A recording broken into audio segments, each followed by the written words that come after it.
लेकिन उसे उस वक्त ये नहीं पता होता कि ये सुख का गोला भी घूमकर फिर से दुख में लेकर आएगा और इसी चक्कर में फंसकर आदमी का पूरा जीवन निकल जाता है। लेकिन अगर आप एक बार इस चक्कर को समझ लेते हैं कि सुख और दुख दोनों एक ही गोले के दो सिरे हैं, चाहे हम सुख से शुरुआत करें या फिर दुख से, आखिरकार हम दूसरे कोने पे ही पहुंचेंगे। अगर ये बात हमारा मन स्वीकार कर लेता है तो ही इंसान इस चक्कर से बाहर निकलने के बारे में सोचना शुरू करता है। और इससे बाहर निकलने का एकमात्र तरीका है ध्यान, क्योंकि सुख और दुख हमेशा अतीत और भविष्य से जुड़े होते हैं और ध्यान हमें वर्तमान के आनंद से अभिभूत कराता है। आज की जो मैं आपको कहानी सुनाने वाला हूँ वो आपको सुख और दुख के चक्कर से निकालकर वर्तमान के आनंद की एक झलक प्रदान करेगी। इससे पहले कि आप इस कहानी में खो जाएं, इस चैनल को सब्सक्राइब जरूर कर लें। एक बार की बात है, एक नौजवान युवक बुद्ध के पास आता है और उनसे कहता है कि हे बुद्ध, क्या आप मेरे एक सवाल का जवाब देंगे? बुद्ध ने मुस्कुराते हुए कहा कि पूछो, क्या पूछना है? इसके बाद उस युवक ने कहा कि हे बुद्ध, मेरी उम्र अभी बहुत ज्यादा नहीं है, लेकिन मैं बहुत परेशान रहता हूँ, बहुत दुखी रहता हूँ। मैं आपसे ये जानना चाहता हूँ कि मेरे जीवन में अभी से इतने दुख हैं तो मेरी जिंदगी तो अभी बहुत बाकी है। क्या मेरे जीवन में दुख बढ़ते ही रहेंगे? क्या इन दुखों से छुटकारा पाने का कोई रास्ता नहीं है? ये सुनकर बुद्ध कहते हैं कि कहाँ है तुम्हारे दुख? मुझे तो दिखाई नहीं दे रहे। ये सुनकर वो युवक कहता है कि हे बुद्ध, दुख तो मेरे अंदर है, मेरे भीतर है, वो आपको कैसे दिखाई देंगे? ये सुनकर बुद्ध उस युवक से पूछते हैं कि क्या तुम्हें अपने दुख दिखाई देते हैं? वो युवक कहता है कि हाँ बुद्ध, मैं अपने दुखों को भली भांति देख पा रहा हूँ। तब बुद्ध ने पूछा कि इन दुखों का मूल क्या है? बुद्ध में और उस युवक में चर्चा चल ही रही होती है कि तभी एक भिक्षु दौड़कर वहां पर आता है। वो भिक्षु तथागत बुद्ध के कान में कुछ कहता है। इसके बाद बुद्ध उस युवक से कहते हैं कि चलो, आज मैं तुम्हें जीवन का सत्य दिखाने के लिए एक जगह पर लेकर चलता हूँ। वहां पे तुम्हें कुछ भी नहीं बोलना है, चुपचाप सारी बातें सुनते रहना है।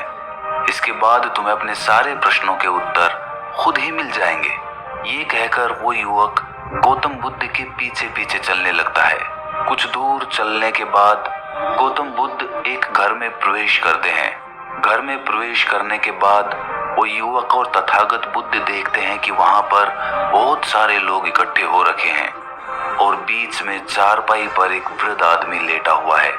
बुद्ध को देखते ही सभी लोगों ने उनके लिए राह बनाई और बुद्ध उस आदमी के पास वहीं उसकी चारपाई पर जाकर बैठ जाते हैं। वो युवक भी पास में ही बैठ जाता है। इसके बाद वो वृद्ध आदमी जो चारपाई पर लेटा हुआ था कहना शुरू करता है कि हे बुद्ध, मैं नहीं जानता कि मेरे जीवन में कितनी सांसें और बची हैं। पता नहीं किस वक्त मुझे भगवान के घर से बुलावा आ जाए। हे बुद्ध, मैं मरने से पहले अपने कुछ सवालों के जवाब आपसे जानना चाहता हूँ। मुझे पता है कि उन सवालों के जवाब आप ही मुझे दे सकते हैं, इसीलिए मैंने आपको यहाँ पर बुलाया है। इसके बाद उस वृद्ध आदमी ने कहना शुरू किया कि हे बुद्ध, अपने आखिरी वक्त में मुझे अपने बचपन के दिन बहुत याद आ रहे हैं। मैं अपने बचपन के दिनों को याद करता हूँ और सोचता हूँ कि वो भी क्या दिन थे। ना कुछ पाने की फिक्र, ना कुछ खोने का गम। बचपन के उन दिनों को याद करके मेरी आंखों में आंसू आ जाते हैं। मुझे लगता है कि कितनी आजादी थी उस समय। मेरा मन कितना खुला हुआ था। मन में कुछ भी पाने की इच्छा नहीं थी। जिस भी खेल में लग जाते थे उसी खेल में पूरे दिन लगे रहते थे। लेकिन कुछ समय बाद जैसे जैसे मैं बड़ा होने लगा, वैसे वैसे लोग मुझे जिंदगी की दौड़ में आगे निकलने के लिए कहने लगे। मेरे पिता अक्सर मुझसे कहा करते थे कि तुम पढ़ाई में अपने भाई जैसे क्यों नहीं हो, तुम दूसरे लोगों से पीछे क्यों रहते हो। ये सब सुन सुनकर मेरा मन बहुत बेचैन रहने लगा। लोग मुझे बहुत ताने देते थे, क्योंकि ना तो मैं खेल में अच्छा था और ना ही पढ़ाई में अच्छा था। सब लोग मुझे किसी और की तरह बनने के लिए कहते थे और उनके तानों से तंग आकर मैंने जीवन में कुछ हासिल करने का निश्चय किया। मैंने अपने आप से वादा किया कि मैं भी अपने भाई की तरह एक कामयाब इंसान बनूंगा और इसके लिए मैं दिन रात मेहनत करने में लग गया। शुरुआत में बहुत मुश्किलें आई, बहुत निराशा हाथ लगी, लेकिन मैंने हार नहीं मानी और मैंने खुद अपना व्यापार खड़ा कर लिया। उसके बाद मुझे कुछ पाने का एहसास हुआ। मुझे बहुत खुशी हुई क्योंकि जो लोग मुझे ताने देते थे वही लोग अब मेरे आगे पीछे घूमने लगे थे। कुछ वक्त बाद एक रईस बेटी के साथ मेरी शादी हो गई और उसके बाद मुझे लग रहा था जैसे मेरा जीवन स्वर्ग बन गया हो। कुछ साल बाद मुझे 2 बेटे प्राप्त हुए। दोनों बहुत ही सुंदर और हष्ट-पुष्ट थे। अब मेरा मन मेरे बच्चों के लिए कुछ करने को उत्सुक हो गया। मैं और भी ज्यादा धन कमाने में लग गया और जल्द ही मैं अपने नगर का सबसे बड़ा व्यापारी बन गया। सब कुछ अच्छा चल रहा था, लेकिन अनहोनी को कौन टाल सकता है। एक दिन अचानक मेरी पत्नी मुझे छोड़कर चल बसी। इससे मुझे बहुत गहरा आघात पहुंचा। मैं कई दिनों तक अपने घर से बाहर नहीं निकला। मेरे बेटे मुझे हिम्मत देते थे कि पिताजी, माताजी तो नहीं रही और जो हो चुका वो वापस नहीं आ सकता, लेकिन हम दोनों भाई आपका हमेशा साथ देंगे, आपकी हमेशा सेवा करेंगे। आपको किसी बात की कोई चिंता करने की आवश्यकता नहीं है। और धीरे धीरे मैंने भी अपने मन को समझा लिया कि अब तो मुझे अपनी प्रिय पत्नी के बिना ही जीना पड़ेगा। इसीलिए मैंने अपना मन अपने बेटों के साथ जोड़ लिया। उनकी खुशी में ही मुझे खुशी होती थी, उनके दुख में ही मुझे दुख होता था। इसके बाद उस वृद्ध आदमी ने कहा कि हे बुद्ध, इस जीवन चक्र में अक्सर मुझे महसूस होता था कि आखिर जीवन क्या है। जीवन को उसकी गहराइयों में कैसे जाना जाए, ये कैसे जाना जाए कि मैं कौन हूँ और मैं इस दुनिया में क्या करने के लिए आया हूँ। ऐसे तमाम सवाल मेरे मन में उठते रहते थे और मुझे आपके बारे में भी पता चला कि बुद्ध ऐसी ध्यान की प्रणालियां बताते हैं जिससे जीवन का मतलब समझा जा सकता है। लेकिन मैं हमेशा सोचता रहता था कि पहले मैं अपने जीवन से दुखों और परेशानियों को दूर कर देता हूँ, उसके बाद ध्यान में मैं अपना पूरा मन लगाऊंगा। और यही सोच सोचकर मैं कभी ध्यान नहीं कर पाता था। धीरे धीरे वक्त बीतता रहा और आखिर में उम्र ढलने के बाद मैं बीमार पड़ गया। वैसे मेरे जीवन में कोई कमी नहीं रही। मेरे बेटों ने मेरा अच्छा साथ दिया, मैंने जीवन में बहुत कुछ हासिल भी किया। लेकिन अब मैं अपने जीवन में अगर पीछे मुड़कर देखता हूँ तो मुझे एहसास होता है कि मेरे बचपन के दिन ही सबसे प्यारे दिन थे। तब उस वृद्ध आदमी ने बुद्ध से पूछा, मैं चंद घड़ियों का मेहमान बचा हूँ, ये मैं जानता हूँ, लेकिन क्या आप कुछ ऐसा सूत्र मुझे बता सकते हैं जिससे कि मैं सुकून से मर सकूं, मेरे मन के सारे सवाल जवाब शांत हो जाएं और मैं जीवन का असली मतलब समझकर मर सकूं। ये सुनकर बुद्ध ने कहा कि हर इंसान को बचपन के दिन प्रिय क्यों होते हैं, क्योंकि उस समय उसे कोई भी चिंताएं नहीं रहती। वो आजाद होता है, उसके मन में कोई लालसा नहीं होती। वो जिस काम में भी लग जाता है उसी में मग्न हो जाता है। लेकिन जैसे जैसे इंसान की आयु बढ़ने लगती है वैसे वैसे उसकी इच्छाएं, उसकी कामनाएं दिन ब दिन बढ़ती जाती है और इसीलिए अक्सर इंसान भविष्य की तैयारियों में लगा रहता है या फिर अतीत के बारे में सोचता रहता है और वो वर्तमान में जीना भूल ही जाता है। और वहीं अगर हम किसी छोटे बच्चे को देखें तो उसके लिए कोई भविष्य या कोई अतीत नहीं होता, उसके लिए बस वर्तमान होता है और इसीलिए वो वर्तमान में पूरा आनंदित होकर रहता है। तुमने अपना पूरा जीवन अपनी कामयाबियों, अपने बेटों, अपनी पत्नी और अपने भविष्य की योजनाओं में ही बिता दिया और तुम हमेशा यही सोचते रहे कि पहले मैं अपने जीवन को व्यवस्थित कर लेता हूँ और उसके बाद सत्य की खोज करूँगा, उसके बाद ध्यान करूँगा। लेकिन हम ये भूल जाते हैं कि कल कभी नहीं आता, भविष्य की योजनाएं कभी पूरी नहीं होती। जब एक योजना पूरी होती है तो हमारा मन दूसरी योजनाएं बना लेता है और इस प्रकार जीवन चक्र चलता रहता है। और अब आखिरी समय में जब मृत्यु तुम्हारी सैया पर लेटी हुई है तो तुम्हें एहसास हो रहा है कि मैंने जीवन में कुछ भी हासिल नहीं किया। अब तुम्हें लग रहा है कि जो भी तुमने किया उसमें से तुम एक सुई भी अपने साथ नहीं ले जा सकते। अगर यही बात तुम उस वक्त समझ लेते, मृत्यु कभी निश्चित होकर नहीं आती, वो तो कभी भी आ सकती है। अगर ये बात उस वक्त तुम्हारा मन समझ लेता तो तुम उसी वक्त ध्यान और सत्य की खोज में लग जाते। तुम कोई ऐसी चीज खोजने की कोशिश करते जो तुम्हारे साथ जा सके, जो तुम्हें परिपूर्णता से मरने का मार्ग दिखा सके।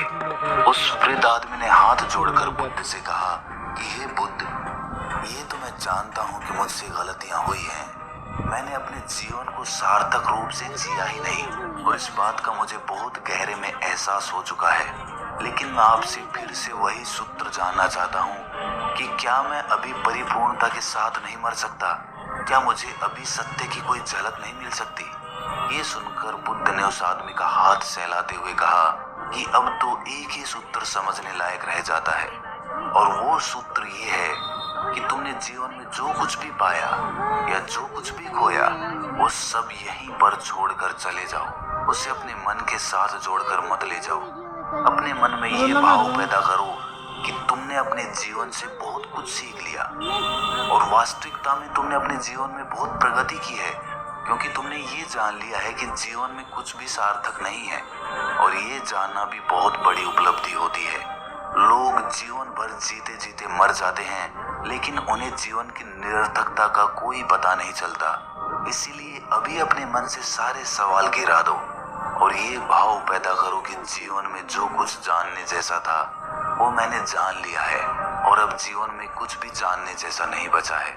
जब तुम इस भाव, इस बोध से भर जाओगे तो तुम बिल्कुल खाली होकर मृत्यु को प्राप्त हो जाओगे और वास्तविकता में यही मरने की कला होती है।